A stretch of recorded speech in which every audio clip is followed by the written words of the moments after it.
Agile. Let's dive into the mirror of the architect. Do you want to sharpen your skills as an enterprise architect? Welcome to Verbonden, the podcast where we combine insights from experienced professionals with real-world examples from the world of architecture. My name is Elise Luyckx, and I am your guide through the layers of enterprise architecture, making it less mythical and more concrete. Yeah, and as soon as I got into a working level of English and writing for work and doing projects in English, that really quickly improves, because if you work 30, 40 hours per week, it's a lot extra practice. It's immersion, you know, and well, with me there was no choice. I mean, I lived in an English-speaking country, of course, but it's also, if you read in English and you write in English, and at some point it starts clicking. Mm-hmm. Most people don't get there because they don't do it in long stretches. It's only short bursts, and then it doesn't switch your language circuits. And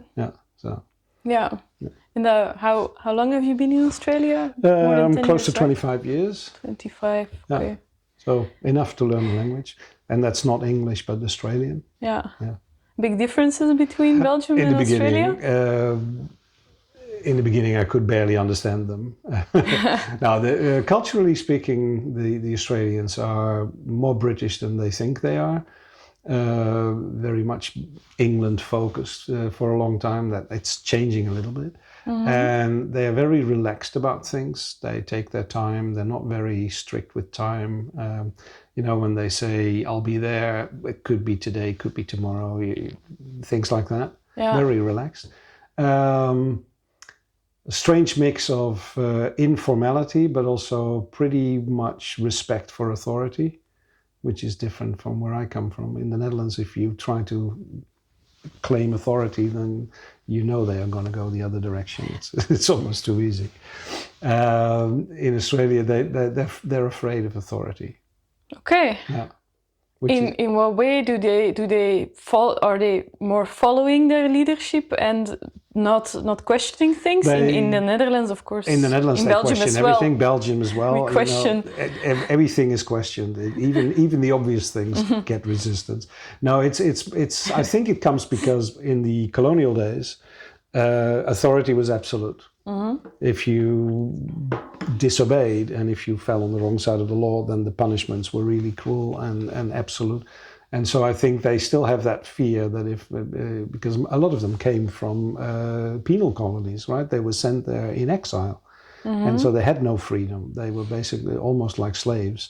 Okay. They had to do what they were told. And so I think that's still there in the back of their minds. So they grumble and they occasionally speak up, but always the moment authority says, no, this is it, no more contradictions, they fall in line. Yeah. And they are really scared of breaking laws and disobeying. Okay. Yeah. Which is... both systems might have their pros and cons, I guess. Oh, absolutely. Yeah.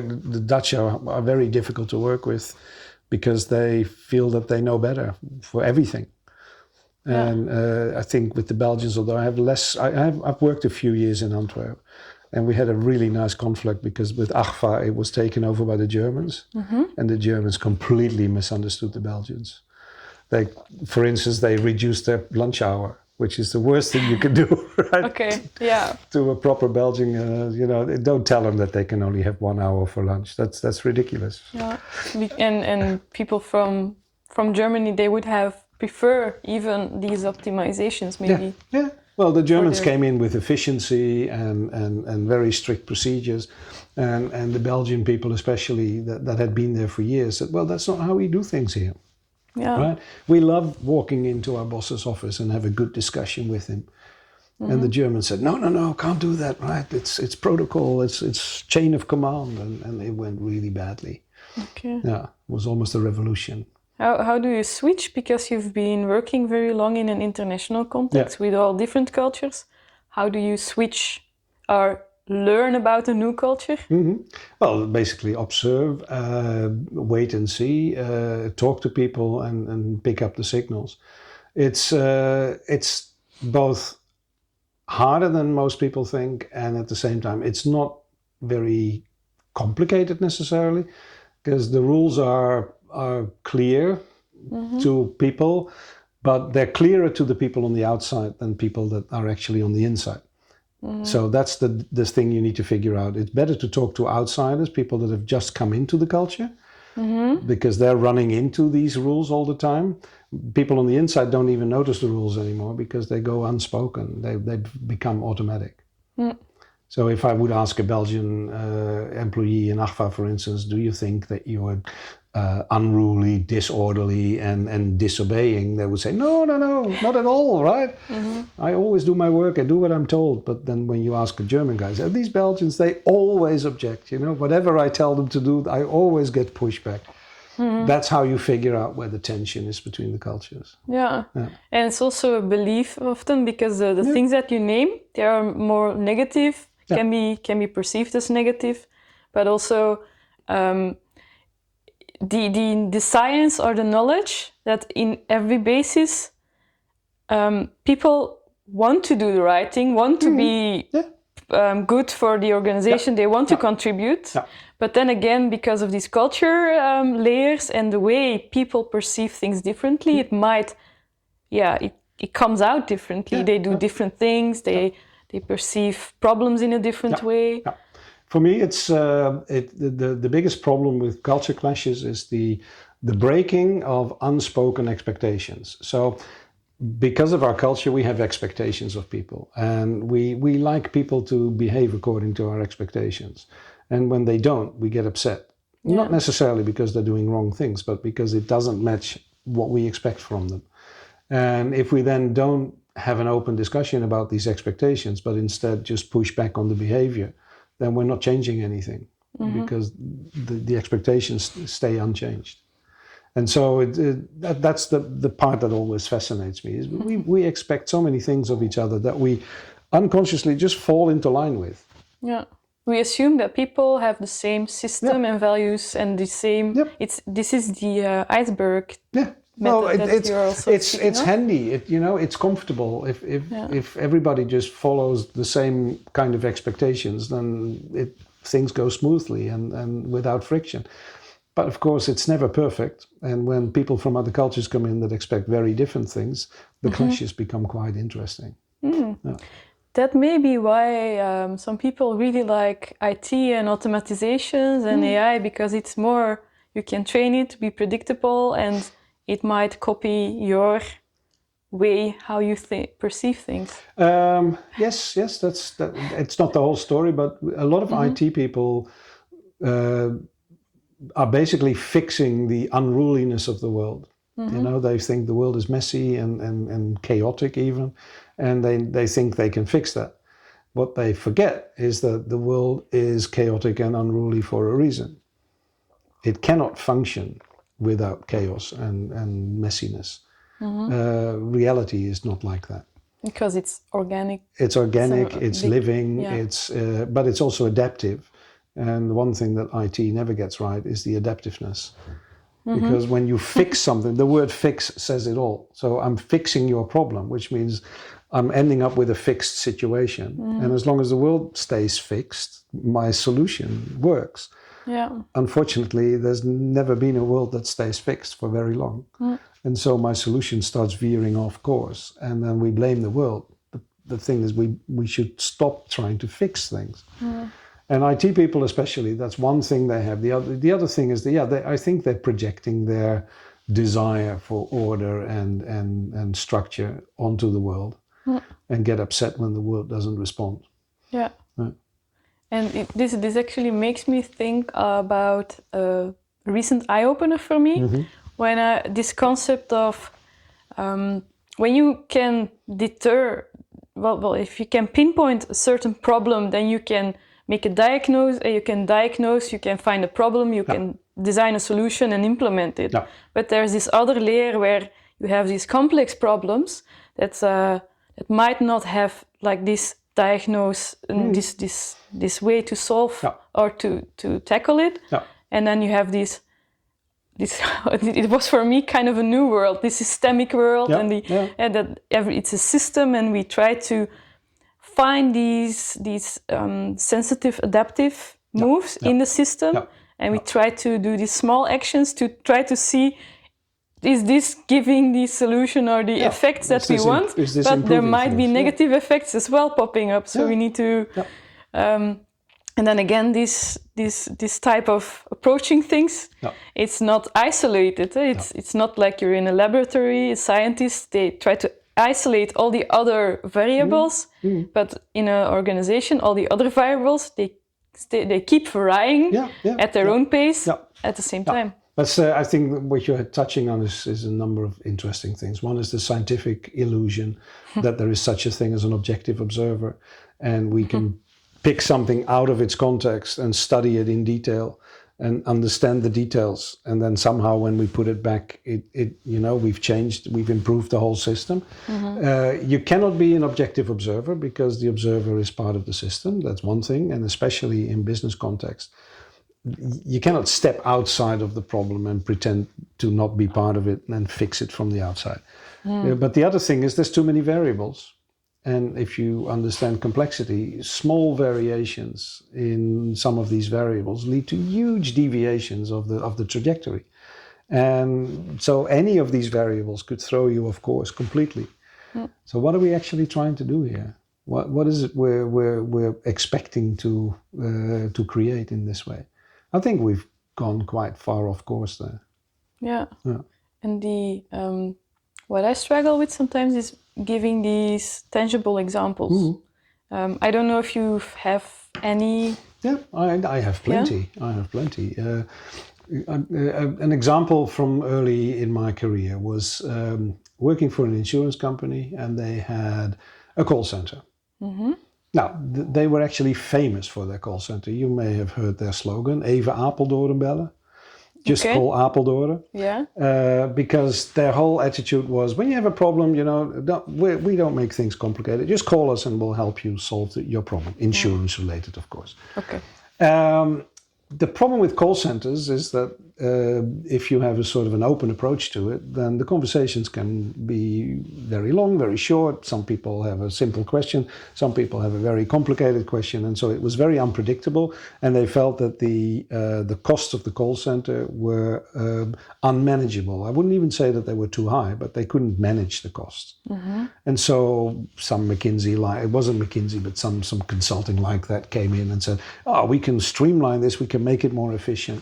And so they installed protocols and scripts, and they gave every call center employee the target of conversations should be finished in 3 minutes. And so we're going to measure you on the length of your conversations, and the average conversation should be 3 minutes, maximum 6, minimum 1, something like that, and very strict protocols. And they could handle many more calls. And most of those calls were about people canceling their insurance policy.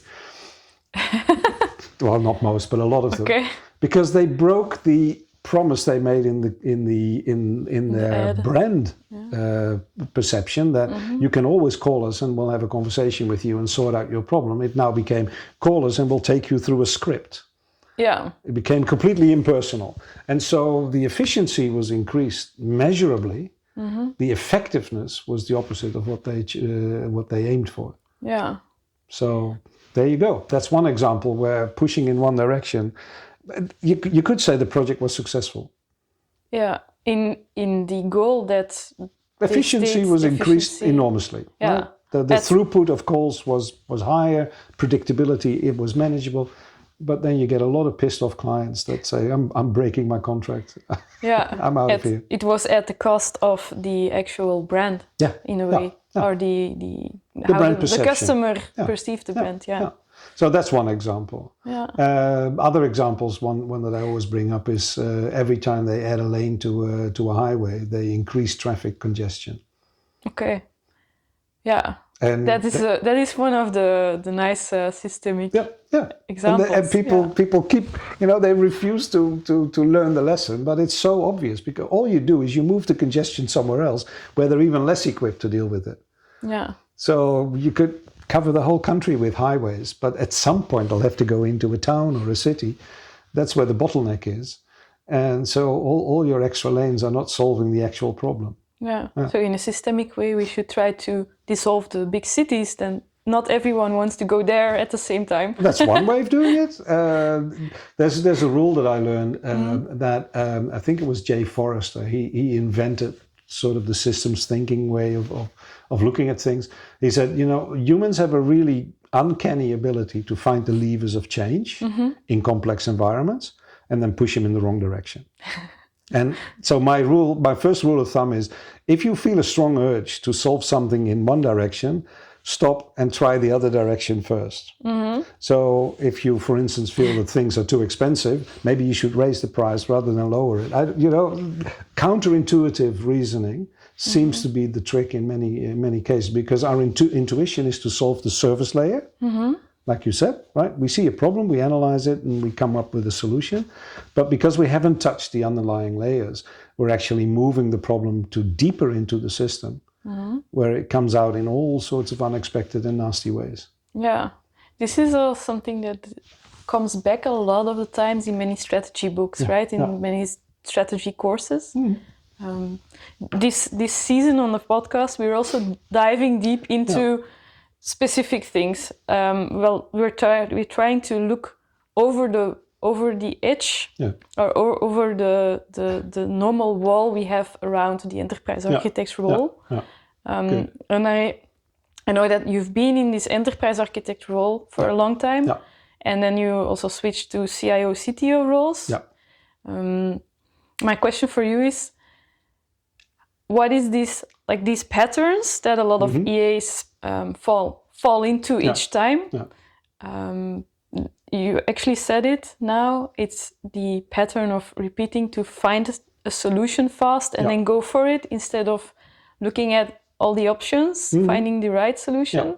Well, it depends a little bit on what level they operate on, but in general, if you generalize the whole enterprise architecture profession, it's they're focused too much on finding a solution and not enough on understanding the whole system.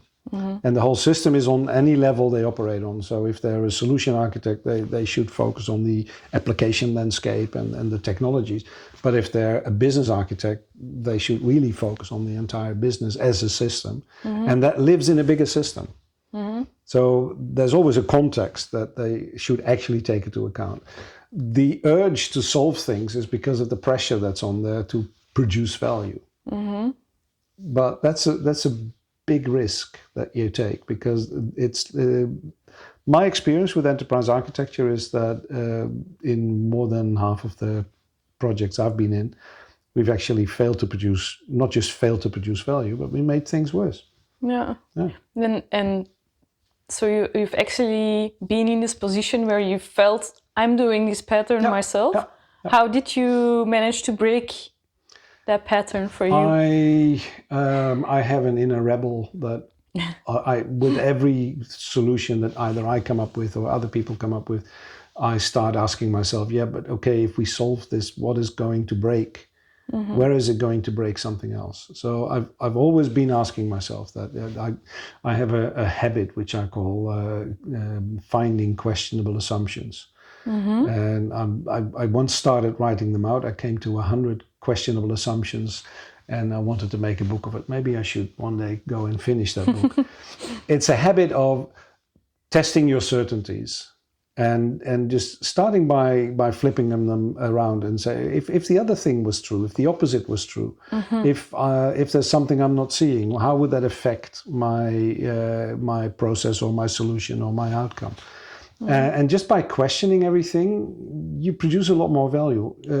I think the biggest breakthrough for me as an enterprise architect was realizing that the biggest impact I had in my profession was in the conversations I had with people, and not in the diagrams, not in the schematics and the solutions and the processes, but it was those conversations that changed the enterprise in a positive way. And so I stopped trying to solve it on the technology level, on the process level, and even on the capability level. I started to solve it on the conversation level. I've also started to believe into the concept of, and especially if you do this, you might also, run into some walls, so to speak, because a lot of people who are in the problem-solving business or in this way of thinking, they might not want to question the idea. They have the solution, right? Why would we question it? That? Yeah. So if you come in then and with your questions and your rebellion, it might not be very helpful to them. And then I like to ask some permission sometimes, like, is it okay if I challenge you? The goal is to pressure test it. And then we go and very often we find a different solution in the end. But no, it's not welcome. It makes people uncomfortable. It also puts accountability back into their scope, because if the answer is clear and the process is defined, then they don't have to take any personal accountability or even responsibility. The moment you break that and say, let's stop here and ask ourselves some really critical questions, you ask them to get involved and it becomes personal. So there's a lot of resistance. A colleague of mine, Tom Graves, calls it anti-want. So the anti-want. Okay. So they want a solution. They don't want all the pain and uncomfortable things that come with it, and so they'd rather avoid it altogether. And I get a lot of people asking for help and then refuse to be helped. Because that's painful. That is not nice. I get slightly uncomfortable. So please go away. It's not nice to be questioned if you have a solution or if you have the right intentions. If you make it personal. Well, that personal bit is really difficult to get through to people. It's nice to hide behind certainties, especially certainties. Then we come back to culture. If they're culturally defined, why would I question those? Yeah. Well, I really love these insights. Thank you for sharing that, because it's also, I see that you're comfortable speaking about it, but I know that a lot of people out there, they're not yet. Not yet. I hope. So it's good to hear these things from time to time. My mission in life, the older I get, is to. I'm echoing Feynman, who said, "I'd rather have answers that I can question than questions that I can't answer." So it's questioning the known that progresses us, that provides new insights, but also the question itself changes your behavior. If you have a questioning attitude, you approach things differently than if you have a certainty attitude where you know certain things and you stick with what you know. Now, we've reached a point, I think, collectively as a society, as maybe even as all of the planet by now, that some of the things that we knew for certain are no longer working for us. So we need to question those. And it's not to blame anyone. It's not to attack anything, certainly not to attack the past. We all tried the best. But if you don't question anything, then you keep doing what you always did. Yeah. And it's not new to humanity, that new insights lead us to new things, because if you look at medicine, for example, in the medieval ages, and now we would be very easy to blame, like, how did you not know to wash your hands and that kind of things. And now we know so much more. So it's not new to humanity to get new insights that shook the whole field. Certainly. And I'm a big believer actually in sort of it goes in waves, right? Because there have been societies that knew a lot about medicine and were getting quite advanced in things, and then we forget those even, right? So belief systems take over and take away the ability to question things, and then they become dogma, and dogma is not productive. It's not helpful. And so any age has their knowledge and their ignorance. And to blame anyone for that is really stupid, because I'm pretty sure that our future will look back at us and say, well, how could you not know this? Why weren't you wiser? Well, because we were just so successful in one thing that we completely ignored all the other things. You, at some point, you went out of the enterprise architect role and you stepped into CIO, CTO roles. When you were in those positions, what were the insights that you gained, like I should have known this when I was when I was younger, before. Yeah. Well, the main one was the importance of politics. I still am fairly naive about politics, and I don't like it, and I try to stay out of it, and that turned out to be impossible. If you, as an enterprise architect, want to have any real impact on the organization, you'll run into politics. And so when you become an executive, there's no avoiding it. It's almost all you do is playing the politics. And I must say that I still have this sort of bad connotation when I say politics. And I'm still trying to get rid of that, because it's just how things are done. It's about who's on your side, who's against you, who has power, who doesn't have power, who can be a saboteur, who can be a supporter, and constantly rallying and wrestling with those forces to get something moving in the same direction. And that was my eye-opener. And that is that most enterprise architects, including myself, don't want to play the politics, which put them completely offside. They're basically not in the game. Yeah. And then it's hard to change things if you want at that level to change things. Yeah. It's almost impossible to really change things if you don't have at least a sense of the politics. And so take, for instance, the whole way enterprise architects present their products, their findings, and their plans. They're not exciting to anyone on a political or on an executive level. They're only exciting for the technical people and the analytical people. And that's just a small portion of the people you need to reach. Yeah, and the insight that I had recently was, and it's not a bad thing that I mean, but I always thought if I was the CEO, a lot of our enterprise architects are working for a CEO. Sadly, we think if to make real waves, they should be at least also reporting to the CEO. Yeah, I agree. But then again, leaving that aside for a moment, that a lot of people think if I am the CEO, I will steer everything digital and I will transform the whole organization. What I now know is if you're the CIO, and you still have to do this politics with the other C-level. It's like the boardroom. This politics. It's a very important aspect. And what I noticed is you have much less power than you would think. Yeah, and especially as CIO, CTO, and the other one, COO, for instance, you're probably the weakest one in the board in terms of direct power, because they expect you to follow orders. Because you're a cost center, you're a solution provider. They almost see you as an external, right? There's not much difference in many organizations between an internal CIO and an external provider. My phone is broken, go and fix it. I need a shiny something, go and make it for me. It takes a lot of work, a lot of effort on the CIO side to rise to be a partner of the other executives. And that means you understand the politics, you learn to play the politics, and you become a political player. Yeah. And looking at enterprise architecture, how to position yourself or the team in the organization.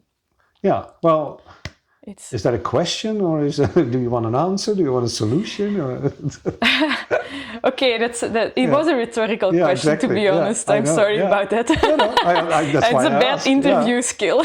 But a rhetorical question is in itself a good question. I've come to the insight that to help the CEO broaden their position is a very powerful thing. For example, if you leave the assumption that the CIO has everything to decide on technology and IT, and as you say that it's seen as a cost and as a serving partner in the board, then you can also go and map from a business architecture perspective, an enterprise architecture perspective, the organization, and try to leverage their position as well. Yeah, that would be helpful. if the CIO is the right person for that. So sometimes you have to question, am I reporting to the right person as an enterprise architect? And if not, then you still have two choices. You can try to educate your CIO that we should be looking broader than just trying to produce IT and fix business problems on that lower level. But you may also have to find other allies. For me, the game of enterprise architecture, because we keep falling back to the technical level, it's not being played right. We should elevate enterprise architecture to be almost on the side of the board, so to the side and playing as an advisor, and the futurists that were popular a while ago. I don't think they're that popular anymore, because the futurists never get it right, but that's not really their function, right? And I would see enterprise architecture as a function that tries to understand the whole system, looks at opportunities, looks at risks, and tries to find ways of moving forward that involve the whole enterprise. It's not called enterprise architecture for nothing. So that means you have to take the people along. You have to look at your markets and your branding. And now that I've been involved with the intersection group for quite a few years, this whole idea of it's the brand, it's the experience, it's the structures, it's always everything. Yeah. Now, you may not be able to do everything at once, so you have to pick your battles, but you should always look at it in the context of everything. Delivering a new IT system is not an enterprise architecture win at all. It's not an accomplishment by itself. Using a new IT system to change the way of working, for instance, to change the brand, to change the identity of the organization, to uplift customer experience, that could be. Yeah, I feel like a lot of people listening to the podcast, they want to go there. They want to have this kind of impact on the org level and not be this. A lot of people also like to be in the IT service partner role, which is also very important. We need both engines. You need them. Then again, going into, let's go back to the CIO role for you and this politics. I also learned that if you roll back to the IT technology servicing delivery, if you look at these politics, they have waves, and there are like these windows up of opportunities. It's like you are driving a car and different windows come by, and you can try to jump through them. So at some point, many people try to jump to a window that doesn't exist. They hit the wall and then they stay in the car for a very long time instead of, keep looking for those windows. For example, I had this colleague who was in the enterprise architecture team, but there was a very high profile program that seemed to be failing in the organization. And he actually really went into the details there. He really mapped the value stream and he went into... so he really took all the toolbox there, and he was directly reporting to the program managers there. And very quickly he got asked to also be on the PMO and to advise them as a board, which is the basis of things like Safe Agile, that the enterprise architect is really advising the PMO. Like I said, it should be an advising role. I think the most powerful role that an enterprise architect can have is an advising role based on a lot of research they do, a lot of puzzling things out, and even designing things in a new way to see if that creates a different dynamics. But it's the advice that they give that counts. Now, I love your statement about the closing windows and the shifting windows. One of the things that I learned, another thing that I learned as a CIO, is that we fail a lot of the times because we don't stop enough projects midway. We put the train in motion based on a lot of things we know at that moment, a lot of assumptions that we make, and then we assume that if we keep going, we'll reach the end point, everybody will be happy. But the whole world has shifted sideways, and our projects are no longer delivering or can no longer deliver any value, even if we do them right. And CIOs are really not good at playing that game of, okay, now it's enough. We've spent enough on this one. It's not going to work anymore. It's lost its window of opportunity. We should cancel it. Yeah. So I once did a speech at the PMO organization. I think it was the Australian branch. And I said, why don't we have a new KPI? And that is, how many projects did you kill before they succeeded? That should be a success criterion, not a failure criterion. Yeah. That makes a good CIO. That makes a good player in the sense that, some things are no longer valid. We may have spent money on them, but the world has changed. Let's drop them. Yeah. So also with that KPI, basically what you're saying is if the organization never stops any projects, that's a very... that's like a red flag almost. If you never stop any projects... you know that they're in bad shape if they don't have a mechanism to stop projects midway. This was part 1 of my conversation with Bard Papegaaij. My biggest takeaway? Effectiveness is not the same as efficiency. If we only follow the script, we lose the human connection. But wait, do we actually change this on a team level? In part 2, Bart and I discussed the 3 scopes or layers of change, why most organizations never actually bother to build a real team. Don't miss it. Subscribe now to catch the cliffhanger. Many thanks to Pieter-Jan Rombout for producing and editing, and to Lennart Busset for the intro music. And of course, thank you for listening, and see you next time.